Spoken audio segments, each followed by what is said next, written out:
Ya comenzamos. Hoy tengo la oportunidad de estar aquí en este centro, en San Sebastián, y eso me hace sentirme alegre, feliz. Esto es debido al mérito, al karma acumulado en el pasado, que tengo hoy esta oportunidad de compartir las enseñanzas con vosotros, ¿no? Y eso me hace sentirme feliz. También aprovecho para dar las gracias a todos los que habéis participado para que sea posible esta visita. Este centro también fue fundado, ¿no?, por su santidad el 12º Gyalwaan Drukpa, y como él no tiene la oportunidad de venir de visita habitualmente, pues soy yo el encargado de venir 2 veces al año a este centro para dar las enseñanzas.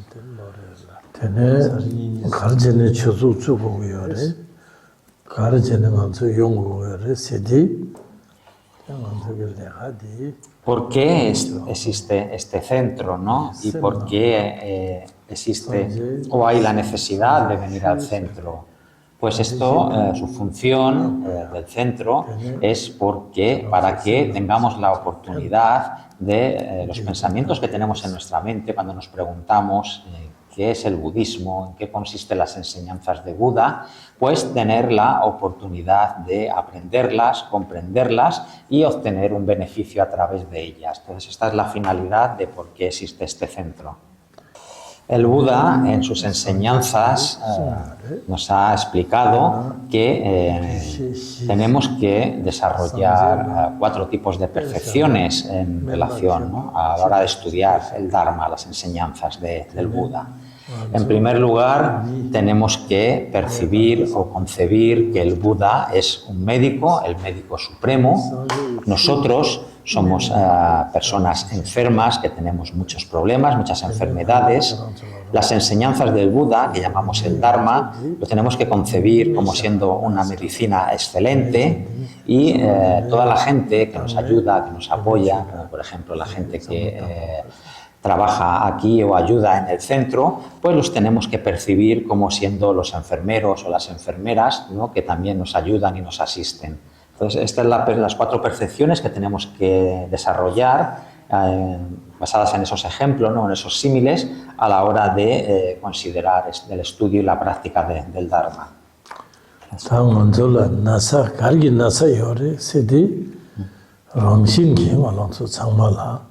nyunungpa, marikpa seyachi. Tene rangajana dechak. Senang timu ngajal chawdu seyaki manzo sama digi nagyor. Nanzo neba inse dir. Dechak timu ngajal chawdu ki negi nadiores. Estamos diciendo que tenemos que desarrollar la percepción de que somos una persona enferma. Entonces, ¿qué enfermedad sufrimos? Pues todos sufrimos de manera natural la enfermedad de las emociones perturbadoras, de la ignorancia. Todos estamos afectados por el deseo, por el odio, por la ignorancia, por el orgullo y por los celos. Entonces, esas son las enfermedades que estamos experimentando todos nosotros de manera natural. Tene yang charanzo la nasa me tuja shedan timu ngajal me samna ngalane tene nasa tiyu stecha yu shedan yu timu yu ngajal chardo yore esa ngarang tisam gyore. Si vosotros pensáis que no estáis afectados por estas enfermedades, es decir, que pensáis que estáis libres del deseo, del odio, de la ignorancia, del orgullo, de los celos, pues eso es vuestro pensamiento. Yo considero que en mí mismo sí que están presentes todas esas enfermedades, esas emociones perturbadoras del deseo, el odio, la ignorancia, los celos y el orgullo. También el Buda nos ha explicado, ¿no?, que cuando alguien se libera, ¿no?, o se libra de todas esas enfermedades, que son las emociones perturbadoras, entonces ya no tiene ninguna causa que le haga volver a nacer dentro del samsara, del ciclo de la existencia. Y en lugar de renacer dentro del samsara, pues esos seres libres de esas enfermedades, de las emociones perturbadoras, renacen o van a lo que llamamos las tierras puras, como por ejemplo la de Sukhavati, de la gran felicidad, ¿no? Cuando esas emociones perturbadoras sí que están presentes, entonces actúan como una causa que nos impulsan a nacer dentro del samsara, del ciclo de la existencia.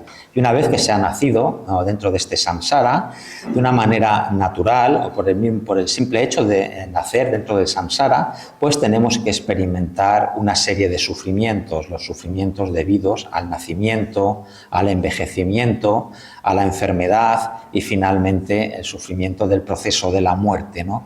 Entonces, todos estos sufrimientos surgen surgen simplemente por el hecho de renacer dentro del samsara. Por lo tanto, esto que he explicado es algo sobre lo que tenemos que reflexionar una y otra vez hasta que lleguemos a la conclusión y aceptemos que uno mismo estamos enfermos, que sufrimos estas enfermedades de las emociones perturbadoras. Y cuando uno reconoce que está enfermo, pues lo que tiene que hacer para eliminar esa enfermedad o recuperarse de esa enfermedad es tomar la medicina apropiada, ¿no? Y como en esas percepciones que hemos puesto, esos símiles, la medicina es lo que representa el Dharma, ¿no?, las enseñanzas del Buda. Estamos comentando que cuando hay una enfermedad se necesita tomar una medicina para recuperarse de ella. Aquí, en este símil, tomar la medicina se refiere a estudiar el Dharma, las enseñanzas de Buda, reflexionar sobre ellas y después ponerlas en práctica a través de la meditación. Eso es en lo que consiste tomar la medicina y eso es lo que nos va a posibilitar el que nos curemos de esas enfermedades, de las emociones perturbadoras. Por lo tanto, las enseñanzas que ha dado el Buda, lo que llamamos el Dharma, actúan como un antídoto contra esas emociones perturbadoras, contra el deseo, el odio, la ignorancia, el orgullo, los celos, y actuando como un antídoto tienen la capacidad de acabar con ellas, de eliminar esas emociones perturbadoras, ¿no? Por lo tanto, ese antídoto que tiene esa capacidad de eliminar las emociones perturbadoras que tenemos presentes en nuestra mente, realmente, si no lo usamos, si no lo ponemos en práctica, no nos va a servir de nada, no nos va a aportar ningún beneficio. También nos podemos preguntar, ¿no?, ¿y por qué necesito eliminar las emociones perturbadoras? ¿Por qué es eso necesario? Pues el motivo es porque el sufrimiento surge o se origina en base a esas emociones perturbadoras. Cuando no hay emociones perturbadoras, entonces no hay ninguna causa que genere el sufrimiento. No experimentaríamos, al no tener o al no haber esas emociones perturbadoras, no habría ninguna causa que generaría sufrimiento dentro de este samsara. Por lo tanto, lo que ocurre es que el Buda es el guía, es nuestro guía, es decir, es el que nos muestra el camino. El Dharma, sus enseñanzas, es el camino que hay que recorrer, poner en práctica, y la Sangha, la comunidad de practicantes que siguen ese camino, son los ayudantes que tenemos para asistirnos en el recorrido de ese camino.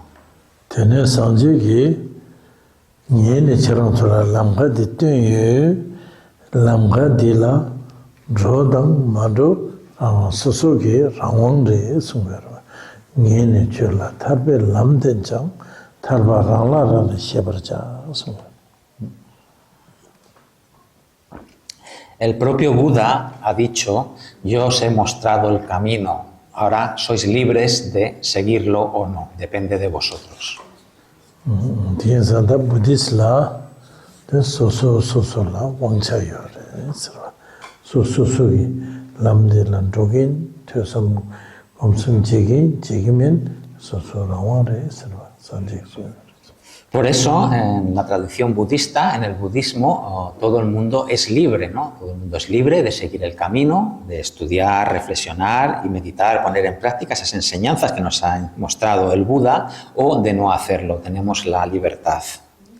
Si nos preguntamos ¿cuántas enseñanzas ha dado el Buda? La respuesta es que son muchas las enseñanzas que ha dado el Buda. En general, hablamos que el Buda giró la rueda del Dharma en tres veces, ¿no? Que llamamos los 3 ciclos de las enseñanzas del Buda. En uno de esos ciclos dio enseñanzas dirigidas a los oyentes y a los realizadores solitarios, y en otro de esos ciclos dio enseñanzas dirigidos a los que tienen una motivación más elevada y siguen el camino del gran vehículo, el camino Mahayana, ¿no?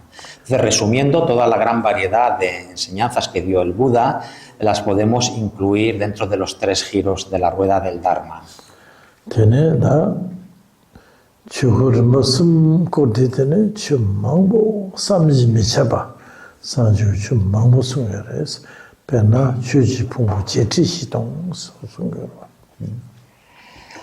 Por lo tanto, tenemos que tener en mente que en esos 3 giros de la rueda del Dharma, esas 3 ocasiones que el Buda dio enseñanzas, en cada una de ellas dio una cantidad inconcebible de enseñanzas. Generalmente hablamos o las categorizamos en las diferentes 84.000 enseñanzas que dio el Buda. Esa es una forma de categorizarlas. También nos podemos preguntar, ¿no?, ¿por qué el Buda ha dado tantas enseñanzas, ¿no? Pues el motivo es porque hay también muchas emociones perturbadoras distintas. En general decimos que hay 84.000 diferentes emociones perturbadoras, y por ello el Buda dio 84.000 diferentes enseñanzas para que actuaran como antídoto a esas emociones perturbadoras. Es igual que si nos preguntamos por qué hay tantas medicinas distintas, y eso es debido a que hay muchas diferentes enfermedades. Entonces, por eso se generan o se crean muchas medicinas distintas.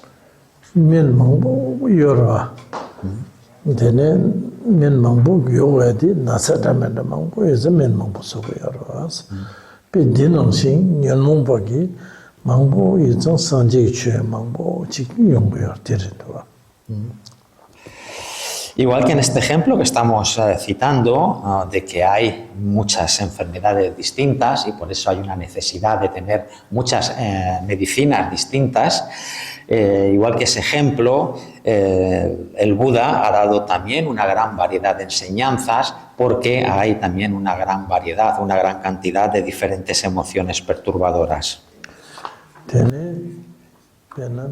Siguiendo con el ejemplo de las medicinas, esa gran variedad de medicinas que hay, si una persona se tomara todas esas diferentes medicinas que existen, ¿qué le ocurriría? Pues esa persona moriría, porque esa gran cantidad de diferentes medicinas que hay no están pensadas para que se las tome una persona sola, están pensadas para las diferentes enfermedades que experimentan toda la gran variedad de seres que hay, ¿no? Igual que en este ejemplo, toda esta gran variedad de enseñanzas que ha dado el Buda no están pensadas, o no quiere decir que cada persona tenga que poner en práctica todas esas enseñanzas. El Buda ha dado toda esa gran variedad pensando en todos los diferentes seres que hay, que son incontables, infinitos. Por eso tenemos esa gran variedad de enseñanzas. Y no hay que desarrollar el pensamiento de que tenemos cada uno que poner en práctica todas esas enseñanzas.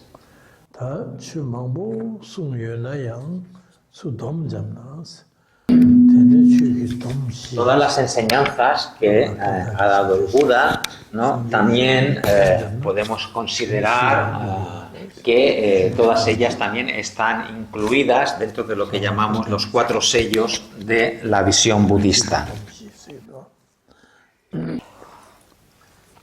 Tenemos que concebir, ¿no?, que estos 4 sellos de la visión budista, digamos que a través de estos 4 sellos, en ellos están contenidos o resumidos todas las enseñanzas que ha dado el Buda. Ahora, si nos preguntamos cuáles son esos 4 sellos de la visión budista, el primer sello nos dice: todos los fenómenos compuestos son impermanentes. El segundo sello nos dice: todo lo contaminado es de la naturaleza del sufrimiento. Tercero, nos dice, todos los fenómenos están vacíos, carecen de entidad propia. Y el cuarto sello nos dice, pasar más allá del sufrimiento o trascender el sufrimiento es el nirvana.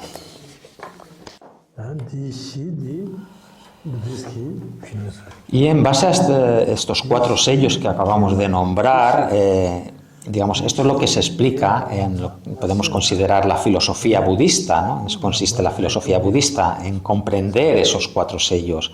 Por un lado, para que nos podamos considerar, se nos pueda considerar un budista verdadero, tenemos que aceptar estos cuatro sellos, y no solo aceptarlos, sino que tenemos que conocerlos y comprenderlos. Si no, a uno no se le puede considerar que sea un budista verdadero. ¿Qué es lo primero que ha enseñado el Buda?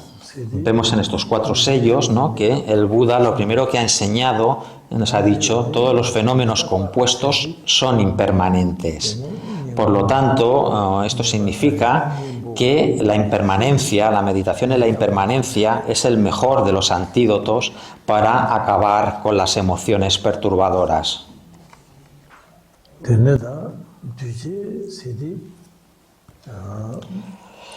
¿Qué significa o qué entendemos por fenómenos compuestos? Pues entendemos como un fenómeno compuesto todo aquello que surge o se origina en dependencia de otros factores. Por eso el Buda nos ha dicho esto, ¿no? Ha dicho que todos los fenómenos, todas las cosas surgen en base de una ley de dependencia mutua, de muchos factores, muchas causas, muchas condiciones, y que no hay nada que surja por sí mismo, por su propia naturaleza. Por lo tanto, este sentido del surgimiento dependiente va asociado o conlleva la idea de impermanencia. Por ejemplo, el mundo en el que vivimos, en tibetano, este mundo se dice jikten. Entonces, jik es un verbo que significa destruir, y ten significa dependencia, ¿no? Por lo tanto, la palabra en tibetano del mundo nos está transmitiendo que es algo que ha surgido en dependencia de factores, de causas, y que está sometido a la destrucción. Esto significa que el mundo no ha surgido por sí solo, por su propia naturaleza, ¿no?, sino que el mundo ha surgido o se ha originado en base a diferentes elementos, como el elemento tierra, el elemento agua, el elemento fuego, el elemento aire, el elemento espacio, y esos elementos se han relacionado, se han ido combinando, se han ido agrupando, y así ha surgido el mundo. Por lo tanto, al haber surgido en dependencia de esos factores, significa que el mundo es un fenómeno compuesto. Y al ser algo compuesto, significa que lleva implícita en su propia naturaleza la impermanencia.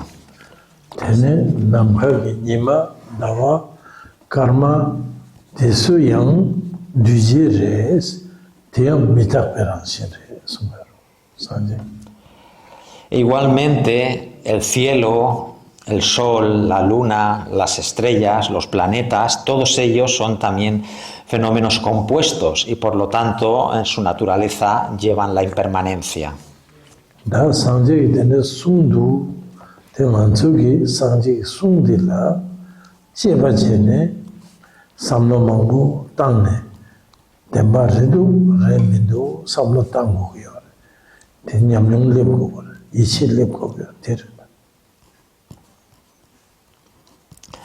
Por lo tanto, todo esto que ha explicado el Buda, nosotros lo que tenemos que hacer es examinarlo, reflexionar sobre todas esas cosas, examinarlas con detalle, preguntarnos, ¿esto que ha explicado el Buda es correcto, es verdad o no lo es? Entonces tenemos que generar una confianza basada en nuestra propia experiencia, habiendo analizado todo esto que ha dicho el Buda para llegar a nuestra propia conclusión.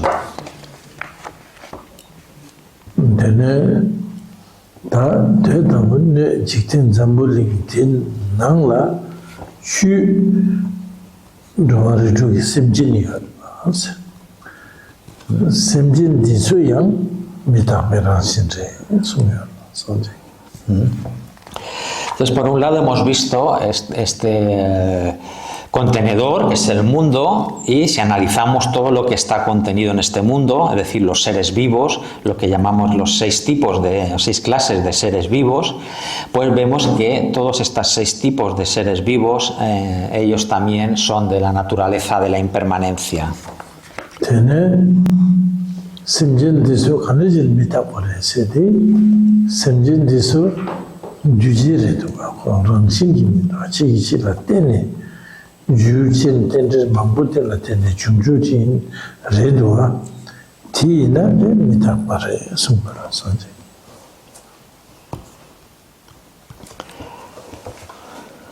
Te estamos diciendo que todos estos 6 tipos de seres que habitan en este mundo son también de la impermanente, su naturaleza es la impermanencia. ¿Y por qué es eso así?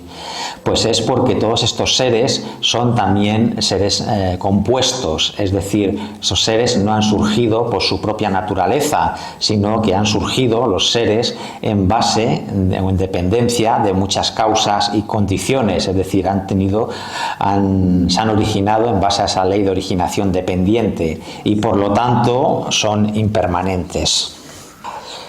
Resumiendo todo esto y buscando, digamos, la aplicación práctica sobre esta impermanencia que estamos hablando, pues tenemos que meditar o reflexionar en la impermanencia en base a el cuerpo propio de cada uno de nosotros. Tenemos que analizar cómo ha surgido el cuerpo que tengo y vamos a ver que ha surgido en dependencia de una serie de factores, ¿no? En dependencia de nuestro padre, de nuestra madre, de diferentes elementos como el elemento tierra, el aire, el agua, el fuego, el espacio, etcétera, ¿no? Por lo tanto, el cuerpo que tenemos ahora es algo que ha surgido en base a esa ley de originación dependiente, dependiendo de muchas causas y condiciones, y por lo tanto ello conlleva que su naturaleza es la impermanencia. Una vez que hemos nacido, si nos preguntamos a dónde vamos, pues vemos que el final del nacimiento lo que espera es la muerte, ¿no? Y si analizamos en el mundo, vamos a descubrir que en el mundo no hay nadie que permanezca no hay nadie que permanezca y que no esté sometido a la muerte, ¿no? Todo el que nace, al final, lo que le espera es la muerte y nadie se salva de ello, ¿no? Por eso, el Buda nos ha explicado, nos ha dicho que el cuerpo, su naturaleza es la impermanencia. Yo personalmente he reflexionado mucho sobre esto que ha indicado el Buda y he llegado a desarrollar una confianza al 100% de que es verdad, que es correcto eso que ha dicho el Buda.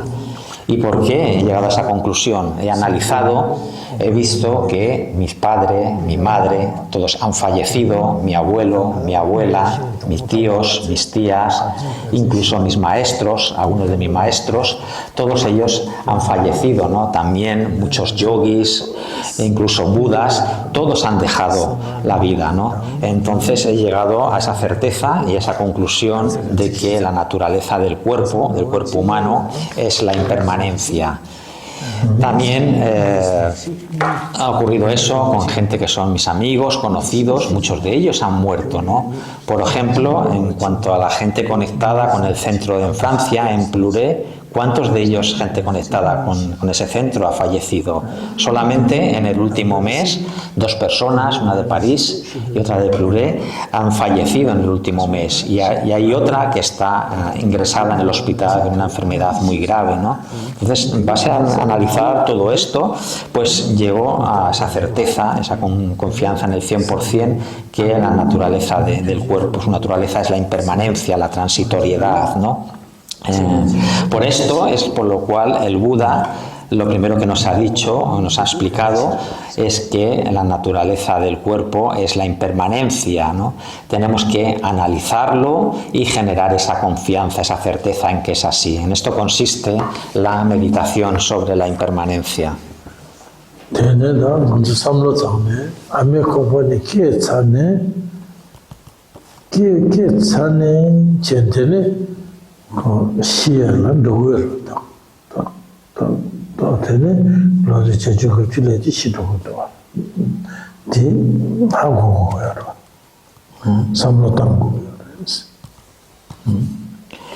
Entonces tenemos que hacer esta reflexión, ¿no?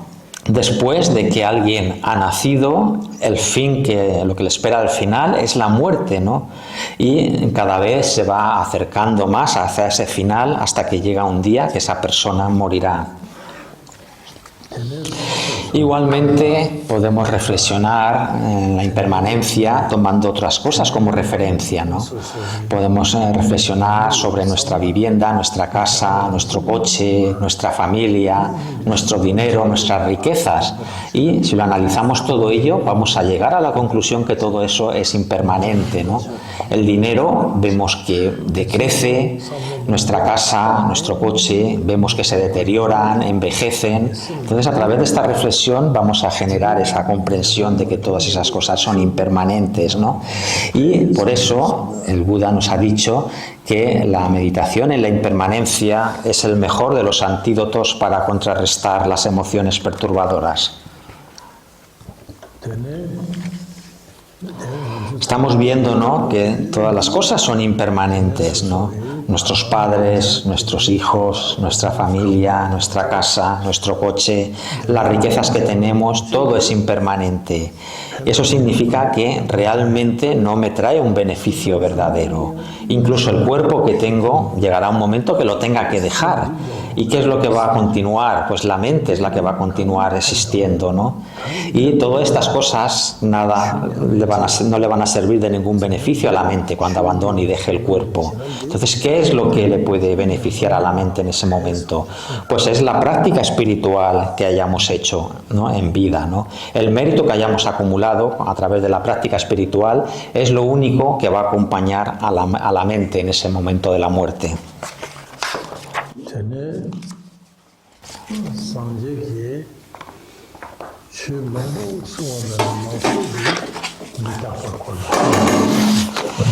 Como hemos dicho, el Buda ha dado muchas enseñanzas, ¿no? Y de toda esa gran variedad de enseñanzas que ha dado el Buda, la mayoría de ellas están conectadas con la impermanencia. Por lo tanto, estamos recalcando la importancia que tiene reflexionar sobre la impermanencia. Y esa reflexión sobre la impermanencia, ¿qué beneficios me va a traer? Pues lo que va a ocurrir, como hemos dicho, que llegará un día en que uno tenga que morir, ¿no? Entonces, si estamos familiarizados con la impermanencia, esa familiarización con la impermanencia realmente nos va a ser de gran beneficio en el momento de la muerte, porque nos va a permitir aceptar y reconocer, ¿no?, esa situación, y ese reconocimiento y esa aceptación de la impermanencia y que tenemos que pasar por ese momento, pues va a hacer que los sufrimientos que tengamos durante ese trance sean menores y esos sufrimientos nos afecten menos.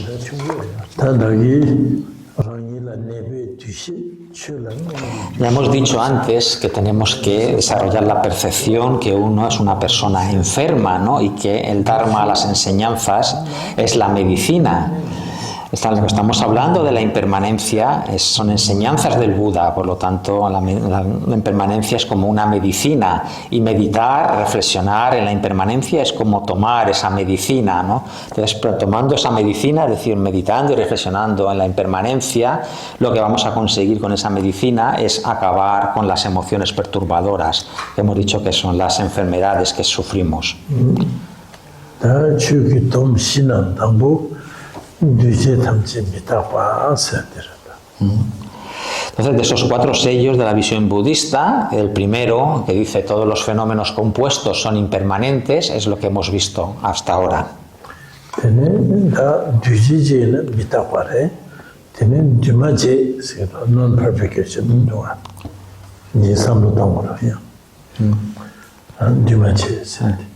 Entonces, como dice este primer sello, todos los fenómenos compuestos son impermanentes.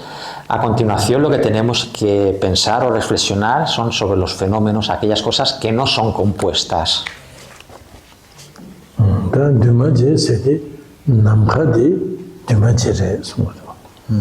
Se dice que uno de los fenómenos no compuestos es el cielo o el espacio.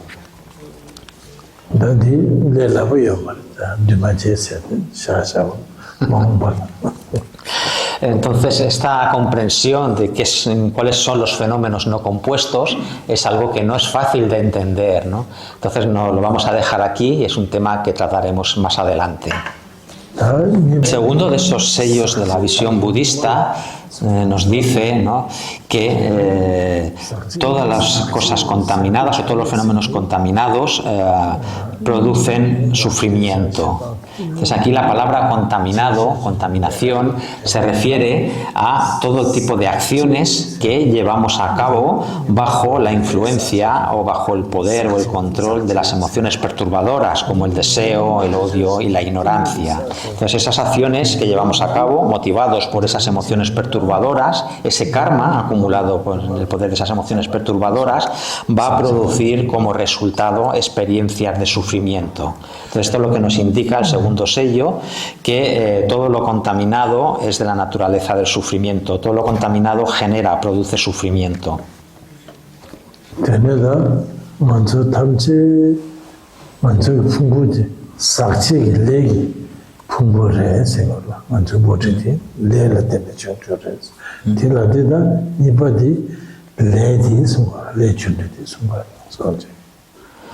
Entonces, el cuerpo que tenemos todos nosotros, técnicamente las enseñanzas, ¿no?, se dice el cuerpo contaminado.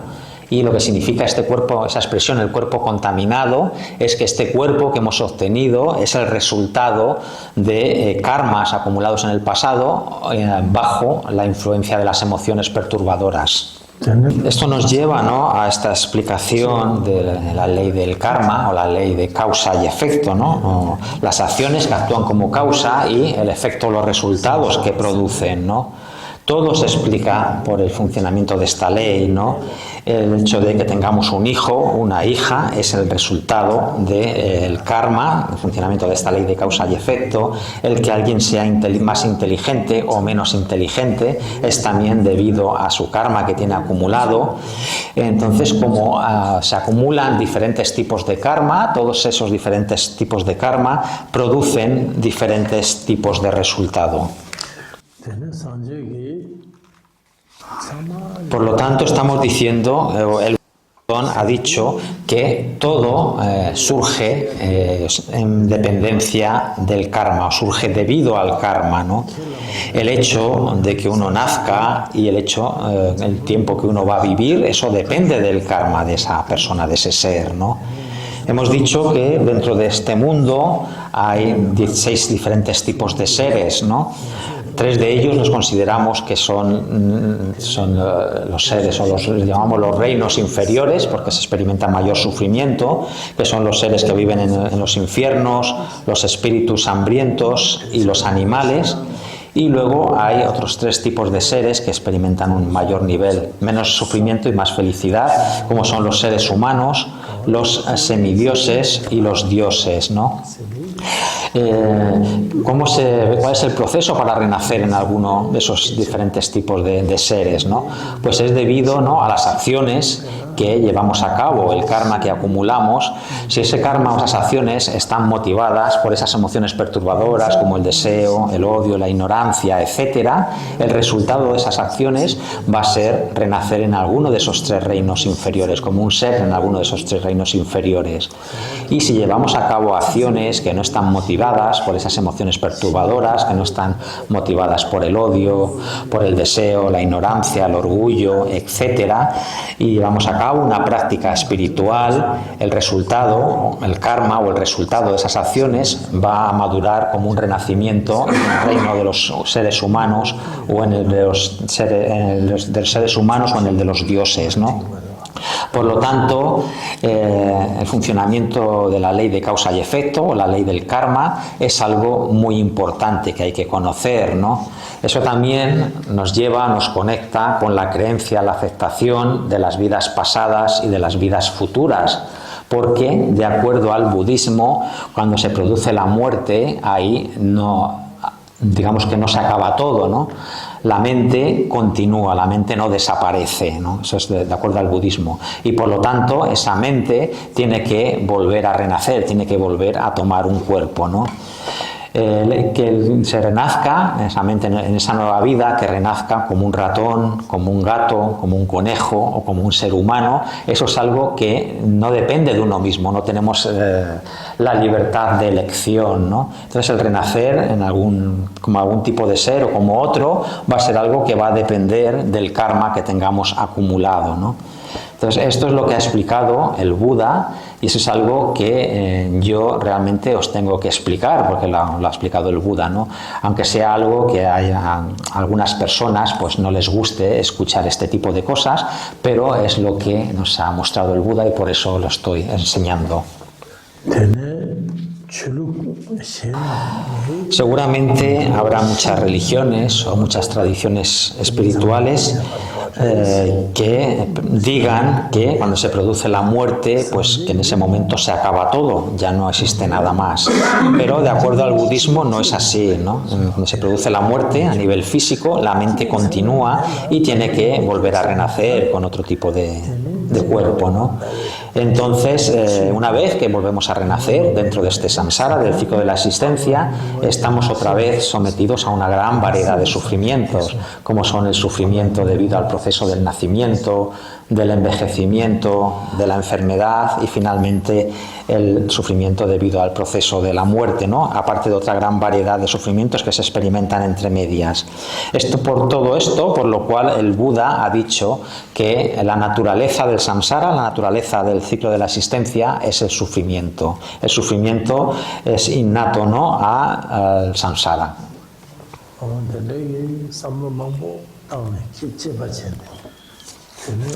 Yo personalmente he reflexionado mucho, ¿no?, acerca de esto, el hecho de que la naturaleza de la existencia, del ciclo de la existencia, sea el sufrimiento, ¿no? Y después de reflexionar, pensar mucho en ello, pues he llegado a la conclusión de que es verdad que eso es así, que la naturaleza del samsara, del ciclo de la existencia, es el sufrimiento, ¿no? Yo personalmente, realmente, a mí nada me hace feliz dentro de este samsara, ¿no? Según voy envejeciendo, teniendo más años, pues experimento más sufrimientos, los seres queridos, mis vínculos en relación a ellos realmente también me generan o me han generado sufrimientos, no tengo una percepción de que sean una fuente de felicidad, por lo tanto yo no tengo ganas de estar una y otra vez renaciendo otra vez en este samsara, en este ciclo de la existencia, ¿no? Cuando uno se da cuenta que el samsara, su naturaleza es el sufrimiento, que realmente no es nada de provecho, no es nada que nos pueda beneficiar, entonces vamos a generar la intención o el deseo de querer salir de este samsara. Eso nos va a impulsar a buscar a un maestro espiritual, recibir enseñanzas e involucrarnos en el proceso de estudiar esas enseñanzas, reflexionar sobre ellas y meditar aplicándolas, ¿no? Y ese es el proceso que nos va a conducir a salir del ciclo de la existencia, del samsara. El Buda, en la India, la primera enseñanza que dio, ¿no?, fue en Varanasi, y eso es algo que ocurrió hace más o menos unos 2500 años, ¿no? Y esa enseñanza, la primera enseñanza que dio en Varanasi hace 2500 años, ocurrió en el 6º mes, de acuerdo al calendario tibetano, y en el 4º día de ese 6º mes, ¿no? Y las primeras enseñanzas que dio la primera fue una explicación sobre la verdad del sufrimiento y a continuación sobre la verdad del origen del sufrimiento. Es decir, lo primero que explicó fue explicar el sufrimiento y explicar cómo se genera, es decir, cómo funciona la ley de causa y efecto, ¿no? La forma, el proceso a través del cual renacemos dentro del samsara. Esto es lo primero que explicó el Buda. Estamos hablando, ¿no?, de ese objetivo que es salir del samsara, del ciclo de la existencia. Pero el salir del samsara no es algo que se consiga fácilmente o en un instante, ¿no? Es algo que se consigue después de un proceso gradual, ¿no?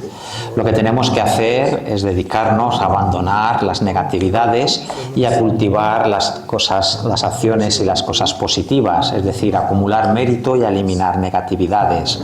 Eso nos permitirá que cuando llegue el momento de la muerte en nuestra próxima vida, obtengamos un renacimiento otra vez como un ser humano o en el reino de los dioses.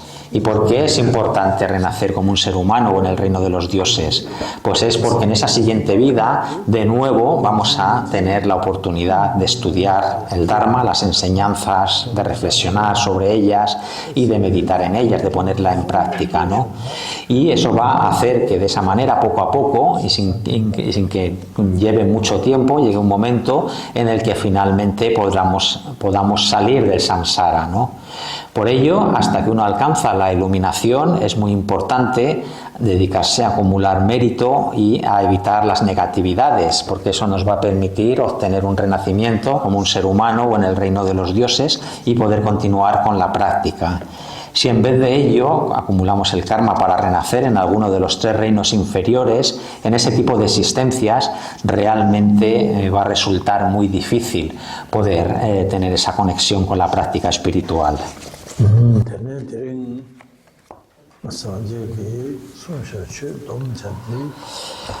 Hoy, en esta conferencia, ¿no?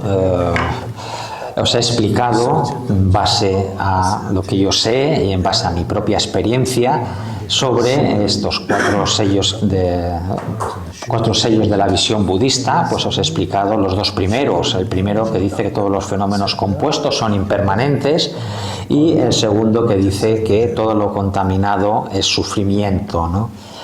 Mañana, en la sesión de las enseñanzas de mañana, explicaré, las enseñanzas de mañana estarán conectadas con el 3er sello budista, ¿no? Que nos dice que todo es vacío y carece de entidad propia. Eso es lo que veremos mañana. Yo, personalmente, no soy un gran maestro, ni soy un erudito, un kempo, un geshe, ni nada por el estilo. Tengo poca experiencia, pero eso poco que sé y que tengo experiencia es lo que os voy a compartir.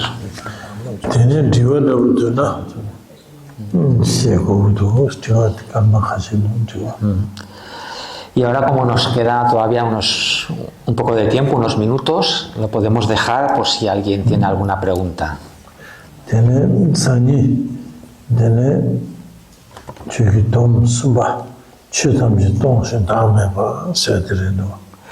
Y mañana veremos este 3er sello de la visión budista, que nos dice, ¿no?, que todos los fenómenos son vacíos y carecen de entidad propia. ¿Hay preguntas? Cuando él se refería a que el elemento, lo que no estaba condicionado por otros, ¿no? Cuando hablaba de elementos que no estaban condicionados y se refería al cielo, ¿se refería a la naturaleza en ese caso? Porque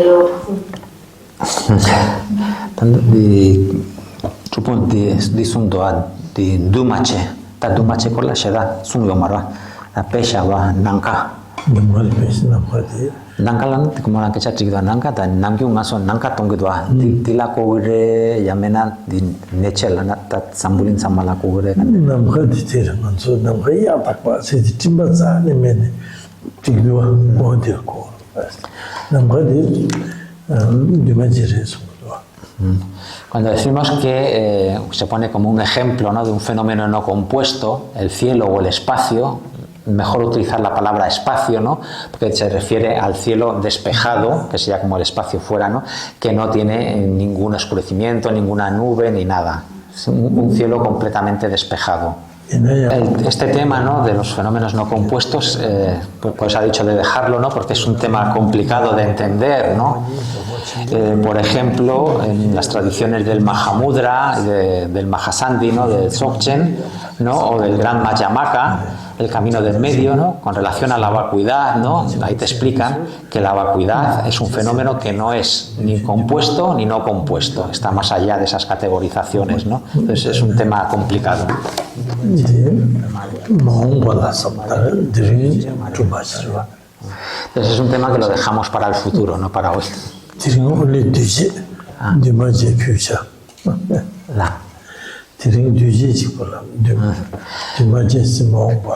Entonces hoy hemos hablado solamente, ¿no?, de los fenómenos compuestos, y los fenómenos no compuestos los dejamos para el futuro, para más adelante. Okay.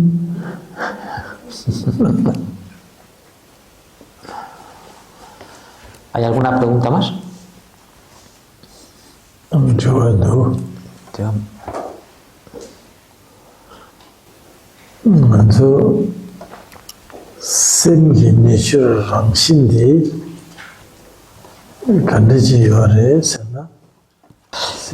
Si nos preguntamos cómo es la naturaleza de la mente o qué es la naturaleza de la mente, ¿no? Se dice que la naturaleza de la mente es la luz clara, ¿no? Entonces es un concepto, una idea como un cielo completamente despejado.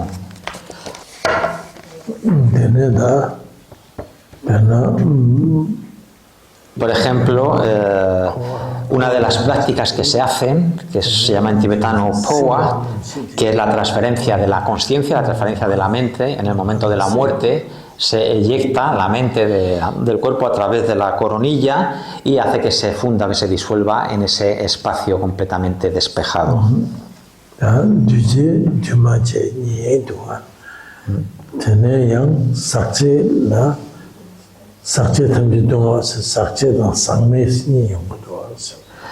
Por lo tanto, hemos visto, ¿no?, en relación con el primer sello, que tenemos esos dos conceptos, fenómenos compuestos y no compuestos, y igualmente con relación al segundo sello, también hay fenómenos o cosas contaminadas y no contaminadas. Y entonces, en relación con el segundo sello, ¿no?, también hablamos que existen esas dos categorías, ¿no?, de acciones o karma contaminado y karma no contaminado. Todas las acciones que se llevan a cabo bajo la influencia de las emociones perturbadoras generan ese karma contaminado, y todas las acciones que llevamos a cabo que no están influenciadas por las emociones perturbadoras que llevamos a cabo bajo la realización, el estado de realización de la vacuidad o concibiendo todo como siendo una ilusión, eso es lo que genera ese karma no contaminado. También hemos dicho, ¿no?, del cuerpo físico de uno mismo, y que lo llamamos el cuerpo es un fenómeno compuesto, ¿no? Y podemos considerar, ¿no?, que los cuerpos que tenemos, como el de Guru Padmasambhava o el de Pema Karpo, que esos cuerpos serían esos cuerpos en concreto serían un fenómeno no compuesto.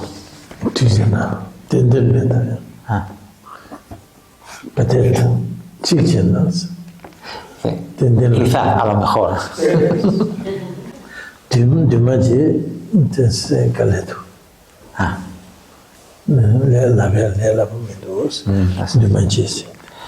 El problema, ¿no?, es que transmitir esa idea del fenómeno no compuesto es algo que es muy difícil de expresar, de poner en palabras.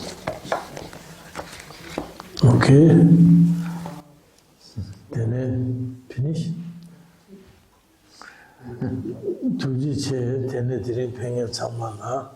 Entonces, bueno, estoy muy contento de estar aquí, de haber tenido esta oportunidad, ¿no?, de dar estas enseñanzas, que espero que os sirvan de ayuda, de provecho.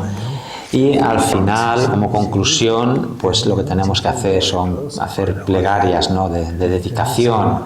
¿Y qué plegaria de dedicación deberíamos de hacer, ¿no? Pues deberíamos de pensar que yo algún día tengo que morir y cuando muera ahí no se acaba todo, ¿no? Tendré que volver a renacer. Entonces voy a hacer plegarias para que una vez que muera vuelva a renacer aquí, en este lugar, en San Sebastián, que puedas volver en mi próxima vida a seguir viniendo a este centro y continuar con mi proceso del estudio, la reflexión y la meditación de las enseñanzas. Eso sería una buena plegaria para hacer.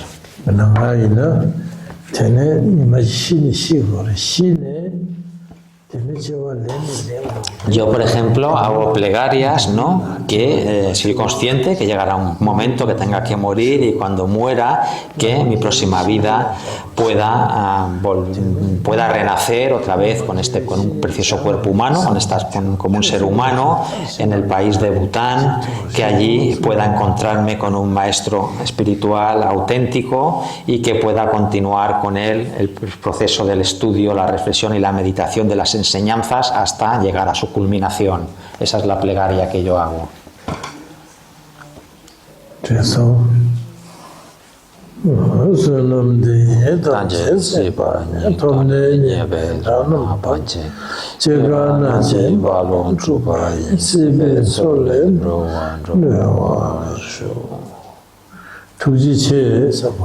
Muchas gracias a todos.